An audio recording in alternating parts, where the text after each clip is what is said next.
Blessings, beloveds. Welcome back. Anastasia, Cosmic Astrologer, going to talk about the new moon in Taurus, which is coming up tomorrow, and the 22nd and 23rd of April. Right, so quite a bit to cover. I'm going to give a bit of a esoteric overview because this particular new moon, in terms of my perspective relative to evolutionary and esoteric astrology, has quite a beautiful energy about it and loads of potential. That's not to say that it's going to be, a smooth ride all the way, because Uranus, the planet Uranus, is conjunct the new moon, right, in Taurus. And Uranus, from an evolutionary perspective, correlates to our own path of individuation. That is, our own path of becoming authentic, basically. And Uranus at the personality level, or at the consensus reality level, when it tries to come through and it is either not allowed its full expression, as it were, because because some people will resist, right, the call to Uranus, and try to suppress that energy because it takes us into an area that's quite unfamiliar, that's quite unknown. And most people like to kind of feel pretty comfortable and relaxed and safe and secure and, remain in familiar territory, which includes our values, our emotional, mental responses to things, pretty much everything in terms of how we express ourselves, in conversation, in how we feel, in what we perceive, and so forth. We don't, as human beings, we are creatures of habits, so we don't really like change all that much. There are, of course, exceptions. Some people really thrive on change. I think I'm one of those people to a certain extent. But the point is that when Uranus is not accepted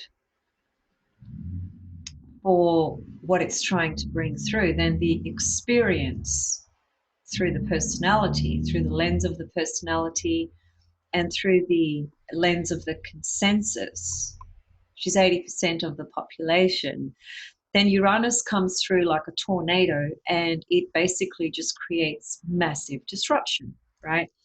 So this new moon in Taurus, conjunct Uranus, is going to bring, I think, some new and exciting type of experiences to the world at large, collectively. But it's also going to be incredibly disruptive as well. And I think the main reason to that is because we're talking about the sign Taurus, right? And Taurus is the most fixed of all the fixed signs. It's the most grounded.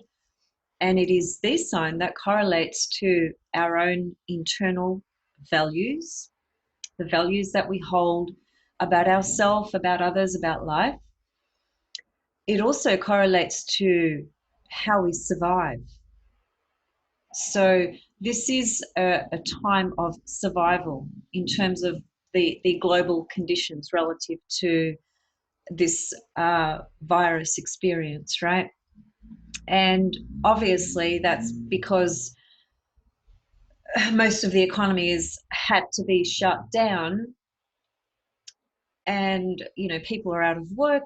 We know all that. I don't need to go into the details of all that, but I'm just simply showing you or correlating the process of everything we are going through, which has got to do with survival. We are all trying to survive this crisis, this pandemic, as best we can, given our own resources, our own inner internal resources, which is what Taurus correlates to. So this new moon cycle can be very powerful from the level of being able to decondition perhaps some values that we've had in place that clearly cannot be sustained, or we cannot hold on to them now, given the collective changes that are going on. We all have had to go through processes of restriction, of change, of loss, of reorientation, and of letting go and releasing, and also of employing innovation. We've all had to become quite innovative of how it is we are going to survive and what it is we are going to do, both on a personal level in terms of how we're living at home with our families. It is not typical, generally speaking, of people to be spending so much time in the same space 24/7. So this is quite a new encounter, right, for all human beings at the moment. So we have had to, and we are still having to um, find new ways of how to work with the restrictions that we are all subject to. So that includes sleeping, that includes eating, that includes exercise, that includes working from home, that includes schooling your children if you have children and you have to do that. Just how you take care of your overall well-being and centeredness, right? Because in amongst all of this, through the pressure of being confined perhaps in a smaller space, or in a smaller space where there's lots of people in the same space, it's very, very challenging to maintain your center, right? Because everything is energy. Everything is energy. So human beings that are standing right next to you, regardless of whether they're family, regardless of how much you love them, that's not the issue. The issue is that we all emanate particular frequency and energy. And certainly through stressful, critical situations in life, our energy can become very destabilized. And as a result, our emotional state, our chakras, the 7 chakras, the heart center, the solar plexus, especially a lot of worry and fear emanates from the solar plexus chakra, right? So through these confined and restricted conditions and situations, we are all challenged to keep a sense of calm and center and gravity within ourself. And very, very difficult to do depending on, each person's circumstances. Now, this is all very relevant to the new moon in Taurus, because the new moon in Taurus is highlighting these matters of our own value systems that may or may not be actually supporting and helping the current conditions that one is subjected to at the moment. In addition to that, because Uranus is right there, it's actually speaking to the necessity from an evolutionary perspective relative to fairly small cycle, we could say, because we're just talking about the new moon here. But when we expand that out, right, the bigger picture is that Uranus is in Taurus anyway, right? We know that. And Uranus is going to be in Taurus for the next 7 years. So this uh, fragmented view of reality, as it were, the cracks that are appearing, the systems that do pertain to personal, individual value systems, and also cultural systems, and also then collective systems, all those things need to go through Uranus over the next 7 years. So there has to be an awakening, there has to be a liberation, there has to be a deconditioning from a collective perspective. And then, relative to where transiting Uranus is in our own birth chart, we are going through a personal, individual journey with Uranus in Taurus relative to whichever part of the chart it is. So a process and experience of waking up. The waking up and the ability to embrace the Uranus energy will be the people that obviously are not operating strictly from a consensus reality model, right? Consensus reality model pertains to the world of Saturn, okay? The Saturn perception, the Saturn reality, the Saturn experiences, the Saturn beliefs. It's Uranus that basically removes the walls of Saturn, which is the restriction that enables us to break through into a greater sense of consciousness expansion and vision in terms of our future and life moving forward. And in Taurus, Uranus in Taurus, the last time it was there was 84 years ago. We have arrived at a point in history where we have to remove, let go of our attachments, the things that we are attached to that do not enable us to evolve and grow. Always remember, with any sign, there is always an opposite sign, isn't there? So the opposite sign to Taurus is Scorpio, right? And the Scorpio component to this vibration of Uranus in Taurus and the new moon in Taurus as well, to an extent, is all the shadow Scorpio components that are specifically being projected and filtered through conspiracy theories, particularly, and just perhaps paranoia that certain people may have, right, at this time. And it's understandable because we've all been hit with a situation that we are still not 100% clear about. We still don't have the certainty of what things are going to look like moving forward. So there's still a lot of fear lurking around. But that's if we are viewing things from the paradigm of Saturn and just this 3D dimension. If we remain at that level and view it from that level, then of course we're going to feel it or see it or experience it through fear and uncertainty. And this is where if we are trying to be more aware, trying to access higher centers in our own consciousness for greater truth and understanding and vision and insight and clarity and certainty, we have to let go of the chains and the walls of Saturn and step into Uranus frequency. So Uranus in Taurus is helping us do that actually over a 7-year period anyway, because it's basically saying you're going to have to let go of all the things that you've more or less been attached to in one to some capacity or another.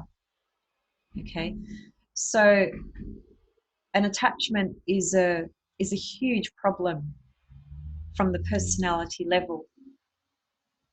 It's what essentially brings forth the experience of suffering, you could say. On the other hand, life is not meant to be just one smooth ride all the way for every single human being. We are supposed to encounter and endure experiences that pertain to loss and grief and pain, but at the same time also joy, bliss, ecstasy, happiness, peace. We live in a world of duality. We can't just have one or the other. We experience both in different ways at different levels with different streams. So we can't deny that, we can't avoid that. And it's not about denying that, but it is about allowing certain attachments to be released in order for a greater sense of authenticity, individuation to be activated so that you can evolve. Now, the new moon in Taurus is very powerful on this level because from an esoteric perspective, Taurus, the sign Taurus, is actually ruled by the planet Vulcan. Okay, Vulcan is a body that is used very strongly in esoteric astrology. It's not given any attention to in traditional exoteric astrology, but in esoteric astrology, it's a prime body, and it's got a lot to say. And it's basically, to put it quite short, Vulcan, which it is the same for every single person, that is that Vulcan is always found right next to the sun. Okay, it's not very far away from your sun sign. That is for every single human being on the planet. So sometimes the Vulcan energy or frequency is not particularly prominent in a person's life. It doesn't, because everyone has it close to the sun. So does that mean that every single virtually 8 billion people on the planet are working with the Vulcan energy or frequency? No, they're not. And that's evident. But for those that are, usually Vulcan is quite prominent because it's tied into maybe the ascendant or another angle in the chart, or it's at the midpoint of your ascendant midheaven, or it's at another very important midpoint, bringing in the sun and Venus with Vulcan. Maybe, there's thousands of examples I could give you. But regardless of that, from an evolutionary perspective and from a collective perspective relative to the new moon, Vulcan has a very important presence in this new moon cycle because Vulcan is the ruler, the esoteric ruler of the sign Taurus. And Taurus in esoteric astrology correlates to ray number 4, okay?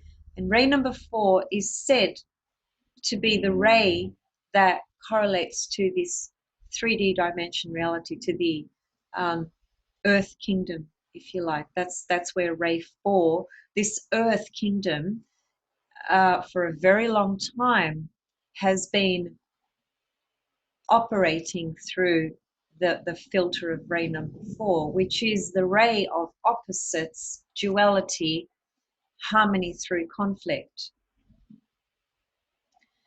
The reason conflict exists is because we live in a world of opposites. If there was nothing opposite to you, there'd be no awareness of a conflicting situation.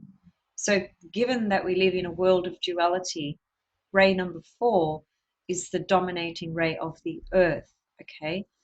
So here we have a new moon, esoterically ruled by Vulcan, which is basically, I meant to say this before, which is basically an energy that works from an alchemical level in order to help us transform our attachments to form.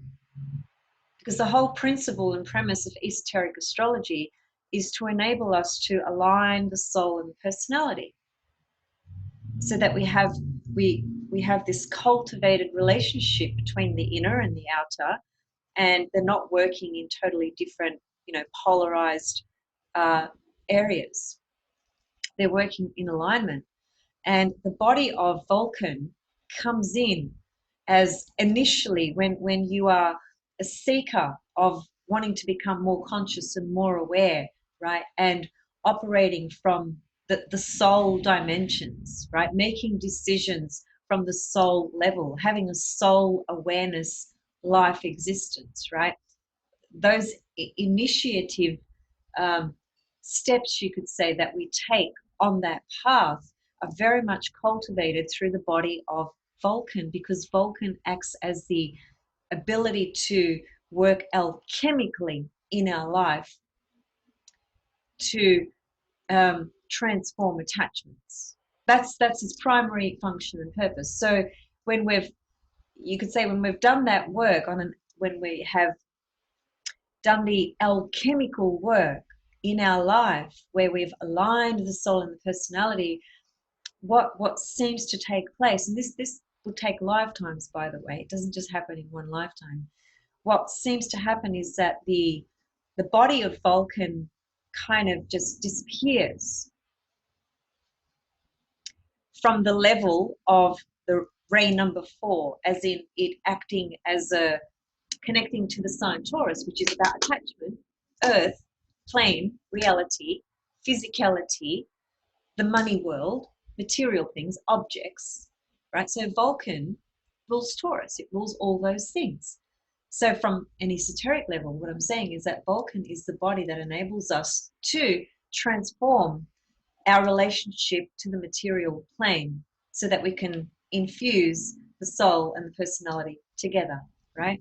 So once we've cultivated that frequency, once we've applied the work from an alchemical level to work on ourselves, the body of Vulcan, as it were, kind of takes a backseat, if you like, or disappears. And then what remains activated or is perhaps is activated at a very high capacity is ray number one, because ray number one is ruled by Pluto and Vulcan. So ray number one correlates to the will of the soul and the divine will. It infuses the highest will that exists within you, that is through the soul will, the highest possible soul will inside you is activated through ray number one, through Pluto. So there's a few connections here. Hopefully you're staying with me and you're not lost with what I'm saying. I'm trying to kind of keep it as simple as I can, but I guess what I'm trying to emphasize here is that we have a new moon in Taurus. Esoterically, it's ruled by Vulcan. So it is also conjunct Uranus. So here we have a whole lunation cycle from an evolutionary collective perspective, initiating the path for all of us to be able to release many attachments. And as a matter of fact, it's not that most will be willingly wanting to do this necessarily, but what will happen with this Uranus in Taurus, conjunct the new moon in Taurus, Vulcan in Taurus, close to this new moon as well, is going to bring about the loss and the having to release of certain attachments that we have without our wanting. That's what this cycle is going to bring. And that's why I said at the very beginning that if we experience this lunation cycle just through the personality level, it's going to be pretty disruptive. It's not going to be an even, stable kind of flow, even though it's in Taurus. And Taurus is the most anchored of anchored signs. But Taurus new moon is being filtered through Uranus and Vulcan. And Uranus is about basically releasing conditioned values, Taurus values. But anything that has conditioned us, whether it's from this current life, right, from the time you were born, the family you were born into, all that stuff, schooling, parenting, relationships, whatever beliefs and values you have integrated, assimilated into your perception of what you believe is, and also from past life material as well, it's going to be activated now. And of course the global conditions are only emphasizing that as well, because the way we were living 3 months ago is not the way we are living today. So we all have had to adjust and change so many things about our entire life that speaks to so many different layers. There's so many ripple effects. And this new moon is just going to highlight that even more. And it's going to highlight the necessity of having to let go and release more as well. Even though the Taurus component is going to want to hang on, it can't do it. It can't do it. Not from the way that we have previously been operating. And that's what this new moon is going to highlight for the whole month. So for those that can work with this energy and this frequency there can be a lot of alchemical work that can be done here that can really free you up from attachments and from old values or things that you've held on to that are not serving your development, your evolution, your path of individuation, your ability to move forward and to grow. So we can say then that collectively the whole world is going to be facing this. And of course, it's only going to be a minority that will work with this energy consciously. And for those that don't, they will experience this new moon as quite a disruptive cycle, because it is about having to have to let go of what we are trying to hold on to, all the attachments, whether it's physical, emotional, spiritual, psychological, etc. Right? So let me just bring up the chart and just touch on a few more points. But look, in summary, that's what this new moon in Taurus holds. That's the frequency it's actually going to be emanating on an individual level and on a collective level as well. So let me just share my screen and bring up the chart for the new moon, which is right here.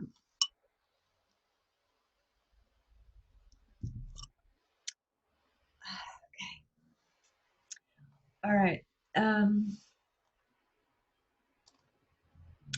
I just had my birthday, so I had a pretty big weekend, even though we're in lockdown.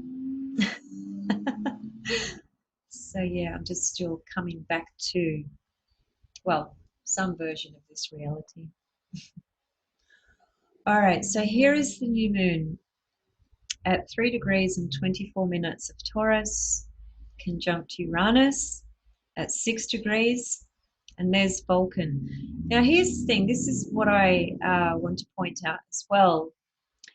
See, normally, well, not necessarily normally, but more typically, Vulcan would be really close to the sun. That's generally where it's found, right? And it is. It's only around about 7 degrees or so, okay, from the sun, which is typical. Sometimes it can be right there, exact same degree, or sometimes it just varies, but it's always next to the sun, okay?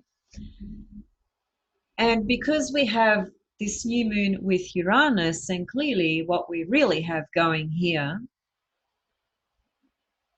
let me just check something out, just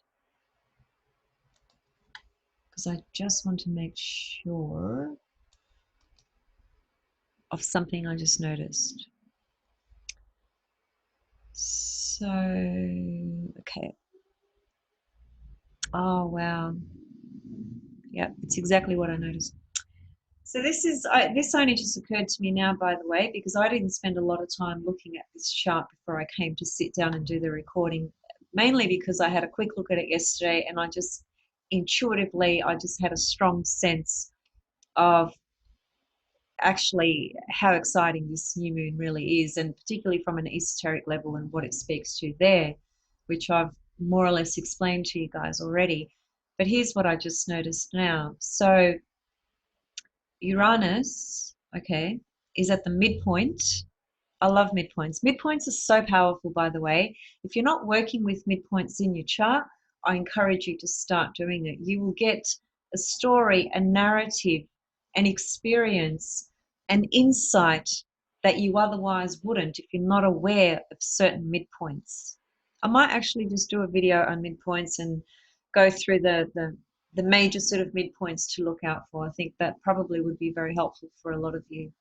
Okay, so Chiron is at, pardon me, Vulcan is at 10 degrees and 33 minutes of Taurus, and the new moon is at 3 degrees and 24 minutes of Taurus. Now, what is actually happening here is that Uranus, which you can see is in the middle, right? You can see that visually, is in the middle of the new moon and Vulcan, and it just so happens to be pretty much the exact midpoint of this new moon and Vulcan.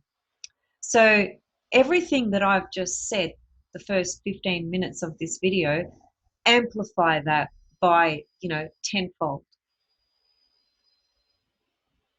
because we have a midpoint structure here that's very, very profound and very, very powerful. So the process for the next 4 weeks relative to having to have to let go of a lot of things that we've been attached to is going to be a really powerful experience. And those that resist are going to find it quite difficult, frankly speaking. But those that can add more consciousness and awareness and ability to trust actually the divine plan, because this is a divine plan, all of it.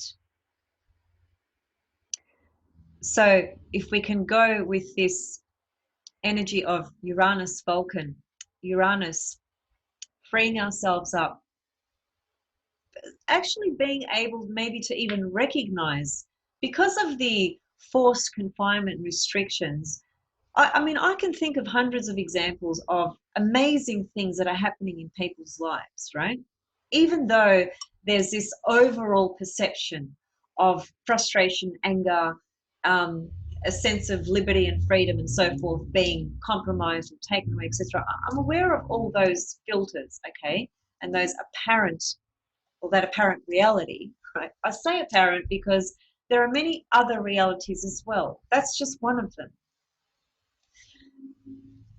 So there's been incredible things that have come out of this very critical um, experience that not one human is not subject to.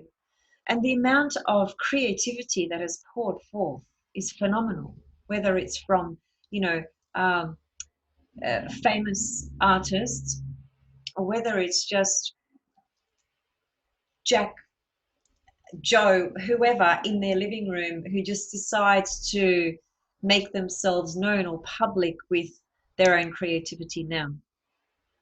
And of course, there are a lot of people that, bless them, they're trying, but suddenly everyone's a fitness instructor, everyone's a yoga instructor, everyone's a meditation teacher, everyone's an astrologer. It's pretty funny, actually.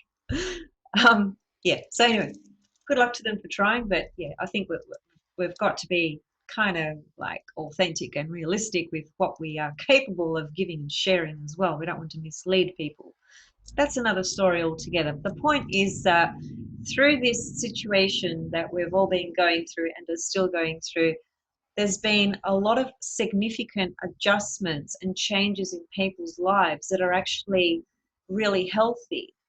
Just simple things like, I know people that their whole sleep cycle has had to change and adjust in a way that is so much healthier, so much more healthier for them now.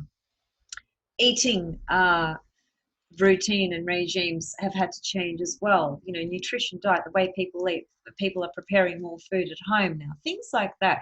You know, these are not small things. They're important things that contribute to our well-being on every single level.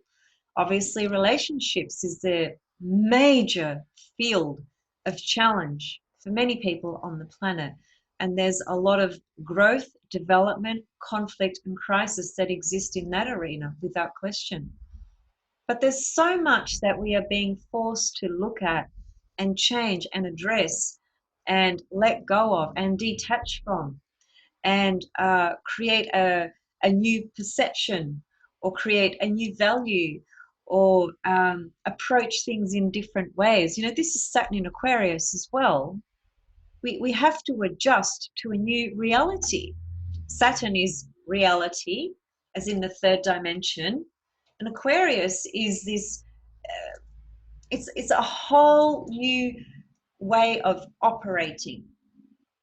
We have to think differently, we have to act differently, we have to organize our lives differently, completely different to anything we've ever been used to or subjected to before, certainly in our lifetime. So this is a Saturn in Aquarius anyway, which will be doing this for the next 2.5 years. So even if things get back to normal relative to lockdown restrictions easing and then ultimately ceasing altogether, let's just say in the next 6 months, life is still going to be very, very different for many different reasons. And it's just called evolution. That's really what's at the heart of all this. But you know, we've got Uranus in Taurus, which is shaking up the literal foundation of this earth plane. Started with the fires here in Australia, for example, and I know there's been other issues in other countries and fires in other countries as well. It's not just Australia, but now we have this collective experience. No country is, every country is experiencing it, right? So we all have to make these changes and adjustments towards a new reality. You can tune into any reality you want. You can tune into the conspiracy theorist reality. If you go down that path, anyway, I'm not going to give my opinion on that because it's my opinion. It's up to you what stream you wish to perceive. But I can certainly say that regardless of what's projected out there, and regardless of the different theories that are put forth, and regardless of the uncertainty at the moment, the only real certainty you will actually connect with is the certainty that you can connect with in your own heart and soul relative to your relationship with your heart and soul and spirit and the divinity, source creation to all things. If you trust that, then it doesn't matter what appears out there, because what appears out there will constantly change, and we've got no control over it as well. So it's just up to you what position you want to hold inside yourself.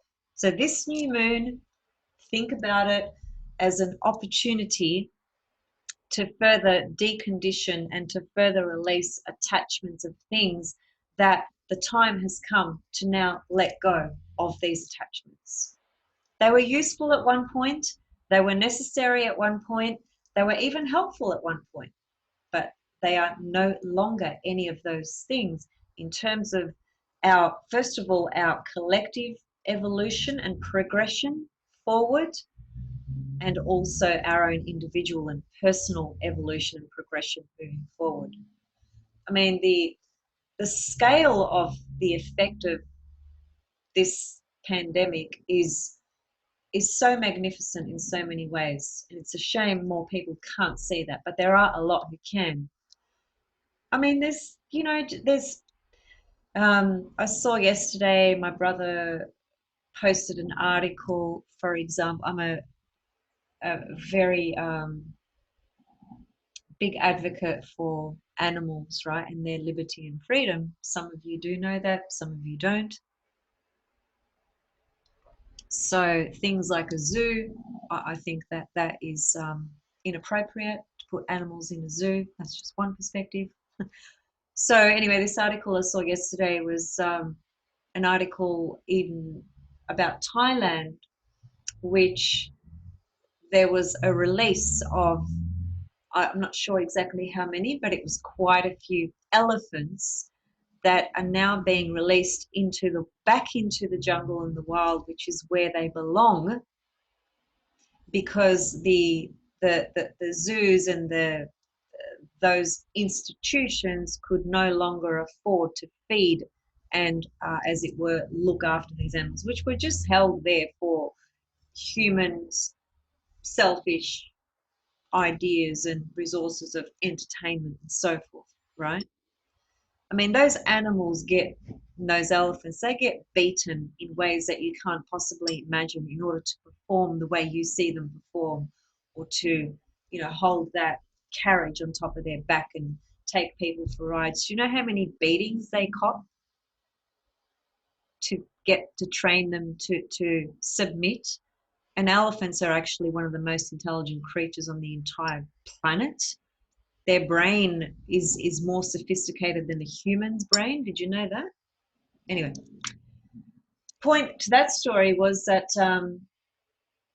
animals are being freed because of what's happening, and that to me is one of the greatest gifts and blessings that absolutely needs to happen. That's a fact. I mean, last time I spoke about in Italy, there was apparently dolphins that had appeared in one particular part of Italy, and when I said that, somebody came down hard on me and said, oh, that's false, it's fake news, it's bullshit, it's blah, blah, blah. I don't know if it was 100% real because I wasn't there to see them myself. I'm just going on naturally what I've seen through the news or through an article or whatever it may be. I try to keep a very objective approach to things that I do read and see.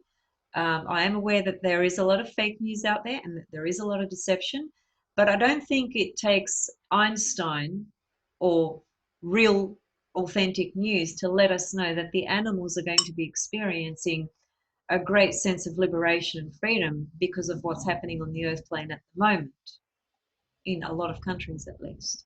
So anyway, that's just one good thing, right? Just another example.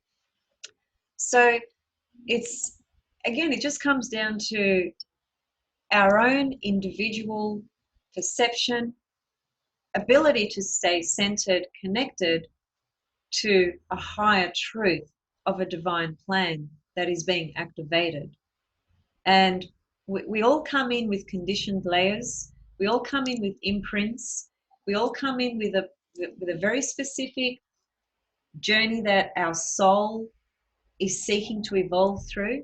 So there's no right or wrong necessarily with any of it.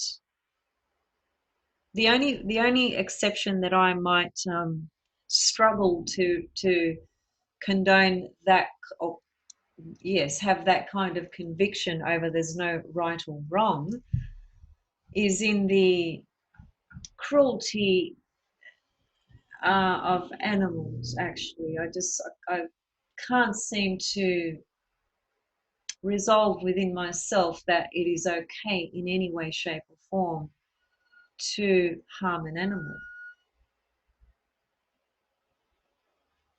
Anyway, that's my view. Okay, so yeah, new moon in Taurus. It's fantastic, actually. Vulcan's there, Uranus is there. This can be a truly liberating, revelational lunar cycle for the next 4 weeks that can really help us detach from what we really need to detach from.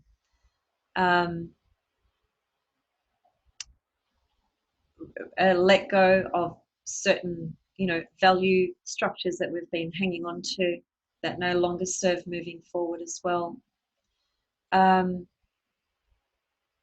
Vulcan's presence is the ability to tap into deeper alchemical work that correlates to the soul and the personality. See, it's the personality that has the attachments.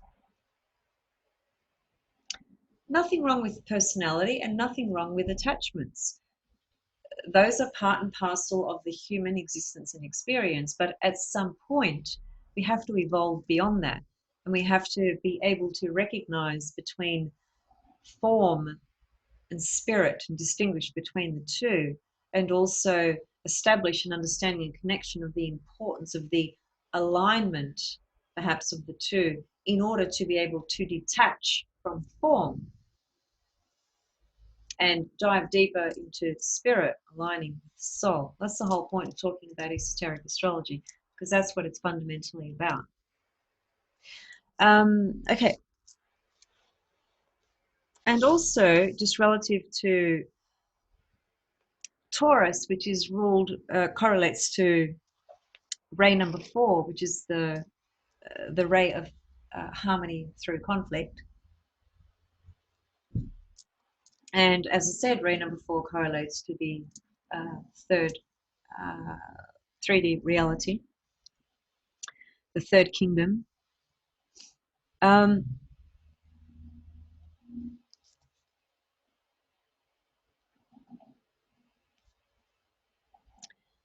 Also, the reason why ray 4, first of all, is it's such a complex and interesting ray, really, on so many levels, whether you have it as a soul ray or as a personality ray, because you could have it on either of those, or you could actually be a double 4. You could have soul ray 4 and personality ray 4. Anyway, that's another story. But the point being that ray 4 correlates to the heart chakra. And if you think about just the 7 traditional chakras, I know there are other higher centers, and higher chakras, but I'm not going to go into that for this reading today. But if we just remember or visualize that the 7 chakras, the 7 traditional chakras, ray number 4 correlates to the heart chakra, the heart center. And the reason it does, and the significance to that, is that, see, ray 4 is the harmony of the awareness of opposites, which is harmony and conflict, right? It's the awareness of that, but even deeper and bigger than that, it's the ability to balance that out. Ray number 4 correlates to balance. Ray number 4 is the artist. Amazing artists have strong ray number 4. So especially color, things with color, vibration, color, texture, tone, things like that. That's ray number 4. The embodiment and complete expression of that absolute beauty in the various forms that it's manifested. That's ray number 4. So it's the awareness of opposites, right? Yin yang as well. And that's why it correlates to the heart center, because it correlates to balance. And what is the heart chakra doing? It's balancing the lower chakras and the higher chakras. It's creating a balance. Those 7 chakras, they appear as separate spheres, but they all are working together in different ways. But it is known that the lower centers, the lower chakras, which are not lower as in bad or not lower as in not necessary, they're just lower because they are lower. They correlate to, the instinctual, sexual, primary sort of core, visceral kind of energy of being a human, as it were, in the human body. Those are some of the things, right? But we are constantly evolving, and the evolution of all of us does involve activating the heart center, the heart chakra, which is ray number 4, right? In order for us to connect and activate the higher centers, the higher chakras, which begins from the heart and onwards. The heart, throat, the third eye, pineal gland, and the crown chakra, because those higher centers are the centers that can enable us to see from multi-dimensional perspectives and can help us rise above form and attachment, things like that. So that's why ray number 4 is very significant with this, relative to this new moon, because it rules Taurus. It correlates to Taurus, and Vulcan rules Taurus, and Uranus is in Taurus, and Uranus is at the midpoint of the new moon and Vulcan. So this is a powerful new lunation cycle for the next few weeks, relative to really transforming attachments in your life. That it has come at a time that is so absolutely necessary for all of us. I mean, I've heard so many people say things like, for instance, before I make that comment, let me just see.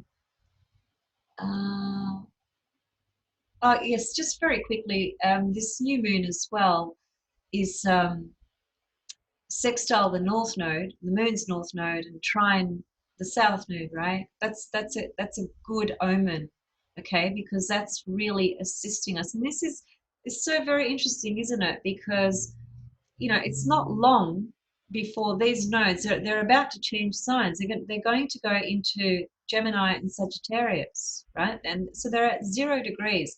0 degrees cardinals is called a critical degree, by the way. So the fact that we've got 0 degrees Cancer, which is where that eclipse is going to hit later in the year, which has already activated itself, by the way, which talked about separation, restriction, limitations. And here we have the North Node in Cancer, which would be, absolutely being in total resonance with this solar eclipse that's coming up in June. 0 degrees is a critical degree, 0 of Cancer. And that just means things get more heightened. That would be the most simple way to put that, right? It's critical. It's more amplified, right? It's heightened. And we have it sextile the new moon. So this is good. This is good because the north node is the moon's north node. The transiting moon's north node is the collective direction. It's not just my direction or yours. It's the whole collective direction. All right. And this new moon, which is going to speak for the next 4 weeks, as it were, is being supported by this north node. And what's that about? You know, Cancer, family, emotional body, emotional positions, as in your own emotional nature and position you take on things, and of course your own self-image. That's all relative because here we are talking about starting a whole new lunation cycle relative to letting go of personal attachments. It's personal attachments, Taurus. Letting go of personal values. That just, it's time to let them go. Nothing is permanent. The only certainty is impermanence. That's it. So, and you know, the trine, pardon me, from the south node is a good omen as well, because that's also saying, look, there is some support here to this new moon, and you know, the nodes, these are the moon's nodes, so it's clearly very significant, even though it's a trine and a sextile. Normally, I wouldn't really look at trine and sextile aspects to a new moon. I would look at oppositions and conjunctions, okay? But because these are the moon's nodes, I think this is important actually from an evolutionary level, because it's really saying that we've come to the absolute critical point, 0 degrees Capricorn, of a very crucial release of old paradigms and old patriarchal structures that we still can't see what the new ones are going to look like. But Saturn in Aquarius is going to help us build that and see that and establish that over the next 2.5 years. That's what it's going to do. So this south node at the last degree there, 0 degrees of Capricorn, is like the final kind of closing the curtain, closing the door, as it were, to one very important component of this entire nodal cycle we've been going through for the last 18 months. That's how long the nodes transit in a particular sign. It's about 18 months, right? So we've come to the close of the curtain of that now, okay? And it's speaking to this new moon that is going to be very influential over the next 4 weeks in the ways that I've already shared. And what was I going to say? Just a comment about, yeah, just I suppose I had a specific example, but it's just faded. But it was really just again pointing to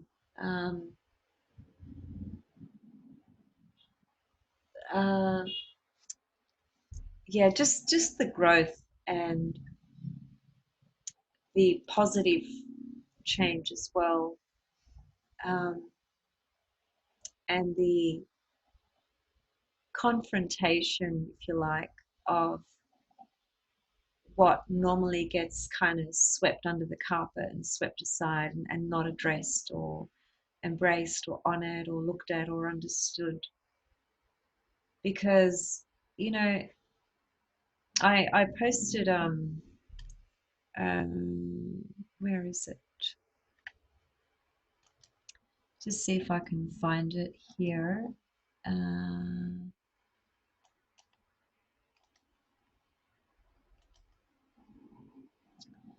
No, I must have deleted the picture. I've got it on my phone. Let me just, I just want to share this quote with you guys because it's a really beautiful quote.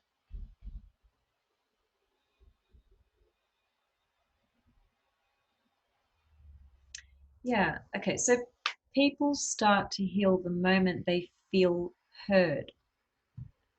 I really love that. I really just, it's such a simple quote. But I feel it's very, sorry, let me just go back to, I can't get my full screen back up. Is that, okay. Um, yeah, people start to heal the moment they feel heard. And I really encourage that quote to be reflected on or contemplated on, because if you're in a situation that is promoting a lot of stress in the home or conflict and tension, you know, in a particular relationship, namely, because obviously that's where it's going to come out. Sometimes it's virtually impossible to find resolution, because the what's happening is that for one person to be right, the other person has to be wrong. That's what seems to play out a lot, and it's that's never going to be a win-win, obviously, and there's always going to be one person left feeling like shamed or wrong, or whatever the case. So it's not about you being right and the other person being wrong. Sometimes it's just a case of being able to just listen, just listen to what your partner or child or parent or whoever it is needs to say. It's not about you saying that they're right or they're wrong. It's just about being present and listening with your heart. That's one of the most beautiful gifts you can give to another person. Um, and of course, with no judgment. That experience within itself can produce so much healing in any relationship. I know that because this is a technique and a method I use in my therapeutic counseling sessions with clients as well. People need to feel heard. It's a powerful gift to give to somebody. So just a reminder there, because that's something that a lot of people will be dealing with, you know, with these current circumstances. Um, and yeah, and just finally, I just want to show you guys, what did I do? Yeah, this picture here. Have a look at this picture. It's just of a small child embracing the earth. I found this very touching, actually, and I wrote something which I think is quite significant. Perhaps I'll post it on the community section for you guys to check out. But it's just relative to everything that's going on at the moment, um, from an evolutionary perspective specifically. But I just felt this picture was very striking from the level of, I think this is a female, like it's a little girl. It could be a little boy, because you know young boys have long hair as well, but I just get the feeling it is a girl. So it's a feminine, um, an image of a feminine young person embracing Mother Earth, right? And this is where we're at collectively.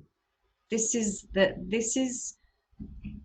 care that we have to really start to feel towards our own inner feminine, whether we are a man or a woman, and towards the females and women in our life around us, and to the earth herself.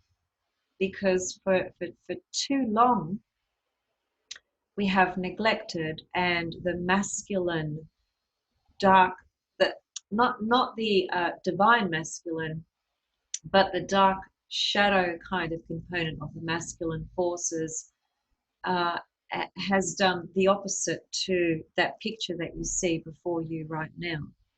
And so I really felt this image really speaking to my heart and soul last night when I saw it, which is why I wrote a whole thing about it.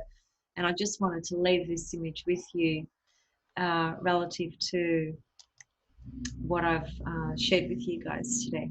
Okay, I'm going to go now and do some other work that I have to do, and I'll see you guys very soon. Happy New Moon in Taurus. I hope that my message today was inspirational and or useful. And yeah, feel free to engage and comment below. And I'll see you guys very soon. Okay, bye for now.